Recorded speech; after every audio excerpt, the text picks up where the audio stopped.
जब जब धर्म डगमगाया, तब तब किसी ने मर्यादा की मशाल उठाई।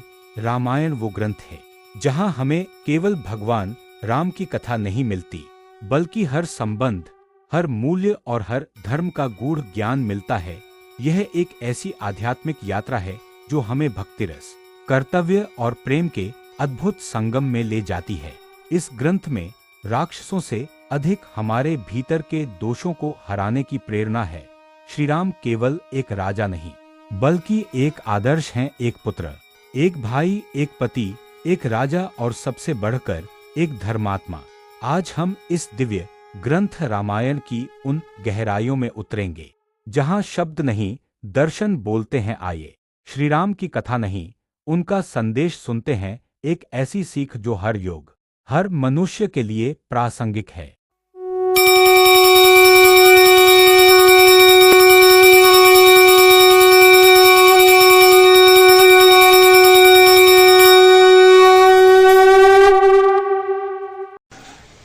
बोल सियावल रामचंद्र जी की जय, सीता माता की जय, हनुमान जी महाराज की जय, लक्ष्मण जी की जय, भरत जी की जय, शत्रुघ्न जी की जय। जय जय सीता राम। अक्षरों, अर्थ समूह, रसों, छंदों और मंगलों की करने वाली सरस्वती जी और गणेश जी की मैं वंदना करता हूँ। श्रद्धा और विश्वास के स्वरूप श्री पार्वती जी और शंकर जी की मैं वंदना करता हूँ, जिनके बिना सिद्धजन अपने अंतःकरण में स्थित ईश्वर को नहीं देख सकते। ज्ञानमय नित्य शंकर रूपी गुरु की मैं वंदना करता हूँ, जिनके आश्रित होने से ही टेढ़ा चंद्रमा भी सर्वत्र वंदित होता है। श्री सीताराम जी के गुण समूह रूपी पवित्र वन में विरह करने वाले विशुद्ध विज्ञान संपन्न कवीश्वर श्री वाल्मीकि जी और कपीश्वर श्री हनुमान जी की मैं वंदना करता हूँ। उत्पत्ति, स्थिति, पालन और संहार करने वाली, कलेशों की हरने वाली तथा संपूर्ण कल्याणों की करने वाली श्री रामचंद्र जी की प्रियतमा श्री सीता जी को मैं नमस्कार करता हूँ, जिनकी माया के वशीभूत संपूर्ण विश्व ब्रह्मादि देवता और असुर हैं, जिनकी सत्ता रस्सी में सर्प के भ्रम की भांति यह सारा दृश्य जगत सत्य ही प्रतीत होता है, और जिनके केवल चरण ही भवसागर से तरने की इच्छा वालों के लिए एकमात्र नौका है। उस समस्त कारणों से पर सब कारणों के कारण और सबसे श्रेष्ठ राम कहलाने वाले भगवान हरि की मैं वंदना करता हूँ। अनेक पुराण, वेद और तंत्र शास्त्र से सम्मत तथा जो रामायण में वर्णित हैं और कुछ अन्यंत्र से भी उपलब्ध श्री रघुनाथ जी की कथाओं को तुलसीदास अपने अंतःकरण के सुख के लिए अत्यंत मनोहर भाषा रचना में विस्तृत करता है, जिनके स्मरण करने से सब कार्य सिद्ध होते हैं। जो गणों के स्वामी और सुंदर हाथी के मुख वाले हैं, वे ही बुद्धि के राशि और सब गुणों के धाम श्री गणेश जी मुझ पर कृपा करें, जिनकी कृपा से गूंगा बहुत सुंदर बोलने वाला हो जाता है और लंगड़ा लूला दुर्गम पहाड़ पर चढ़ जाता है। वे कलयुग के सब पापों को जला डालने वाले दयालु भगवान मुझ पर द्रवित हूँ, दया करें। जो नील कमल के समान श्याम वर्ण है, पूर्ण खिले हुए लाल कमल के समान जिनके नेत्र हैं, और जो सदा क्षीर सागर में शयन करते हैं, वे भगवान नारायण मेरे हृदय में निवास करें।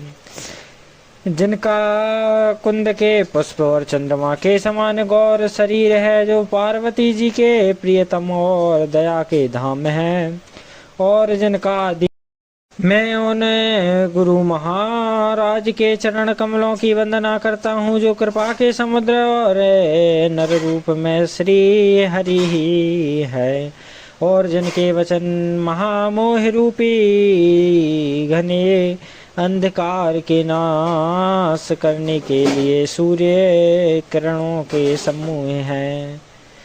मैं गुरु महाराज के चरण कमलों की रज की वंदना करता हूँ, जो सुचित सुंदर स्वाद सुगंध तथा अनुराग रूपी रस से पूर्ण है।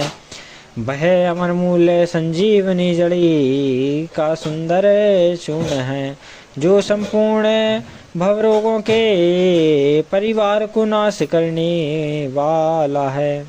वह रज सुकृति पुण्यवान पुरुष रूपी शिव जी के शरीर पर सुशोभित निर्मल विभूति है, और सुंदर कल्याण और आनंद की जननी है। भक्त के मन रूपी सुंदर दर्पण के मैल को दूर करने वाली और तिलक करने से गुणों के समूह को वश में करने वाली है। श्री गुरु महाराज के चरण नखों की ज्योति मणियों के प्रकाश के समान है, जिनके स्मरण करते ही हृदय में द्रव्य दृष्टि उत्पन्न हो जाती है। वह प्रकाश अज्ञान रूपी अंधकार का नाश करने वाला है। वह जिसके हृदय में आ जाता है उसके बड़े भाग्य हैं। उसके हृदय में आते ही हृदय के निर्मल नेत्र खुल जाते हैं, और संसार रूपी रात्रि के दोष दुख मिट जाते हैं। एवं श्री रामचंद्र रूपी मणि और माणिक्य गुप्त और प्रकट जहाँ जो जिस खान में है सब दिखाई पड़ने लगते हैं। जैसे सिद्धजनों को नेत्रों में लगाकर साधक सिद्ध और सुजान पर्वतों वनों और पृथ्वी के अंदर कौतुक से ही बहुत सी खाने देखते हैं। श्री गुरु महाराज के चरणों की रज कोमल और सुंदर नयनामृत अंजन है, जो नेत्रों के दोषों का नाश करने वाला है। उस अंजन से विवेक रूपी नेत्रों को निर्मल करके मैं संसार रूपी बंधन से छुड़ाने वाले श्री रामचरित का वर्णन करता हूँ। पहले पृथ्वी के देवता ब्राह्मणों के चरणों की वंदना करता हूँ, जो अज्ञान से उत्पन्न सब संदेहों को हरने वाले हैं। फिर सब गुणों की खान संत समाज को प्रेम सहित सुंदर वाणी से प्रणाम करता हूँ। संतों का चरित्र कपास के चरित्र जीवन के समान शुभ है, जिसका फल नीरस विशद और गुणमय होता है। कपास की डोरी नीरस होती है, संत चरित्र में भी विषयासक्ति नहीं है, इससे वह भी नीरस है। कपास उज्ज्वल होता है, संत का हृदय भी अज्ञान और पाप रूपी अंधकार से रहित होता है, इसलिए वह विषाद है। और कपास में गुण तंतु होते हैं, इसी प्रकार संत का चरित्र भी सद्गुणों का भंडार होता है, इसलिए वह गुणमय है। जैसे कपास का धागा सुई के लिए हुए छेद को अपना तन देकर ढक देता है, अथवा कपास जैसे लोहे जाने काते जाने और बुने जाने का कष्ट सहकर भी वस्त्र के रूप में परिणत होकर दूसरों के गोपनीय स्थानों को ढकता है, उसी प्रकार संत स्वयं दुख सहकर दूसरों के छिद्रों दोषों को ढकता है, जिसके कारण उसने जगत में वंदनीय यश प्राप्त किया है। संतों का समाज आनंद और कल्याण है। जो जगत में चलता फिरता तीर्थराज प्रयाग है, जहाँ उस संत समाज रूपी प्रयागराज में राम भक्त रूपी गंगा जी की धारा है। और ब्रह्म विचार का प्रचार सरस्वती जी हैं। विधि और निवेश यह करो और यह ना करो रूपी कर्मों की कथा कलयुग के पापों को हरने वाली सूर्य तनया यमुना जी हैं। और भगवान विष्णु और शंकर जी की कथाएं त्रिवेणी स्वरूप से सुशोभित हैं, जो सुनते ही सब आनंद और कल्याणों की देने वाली हैं।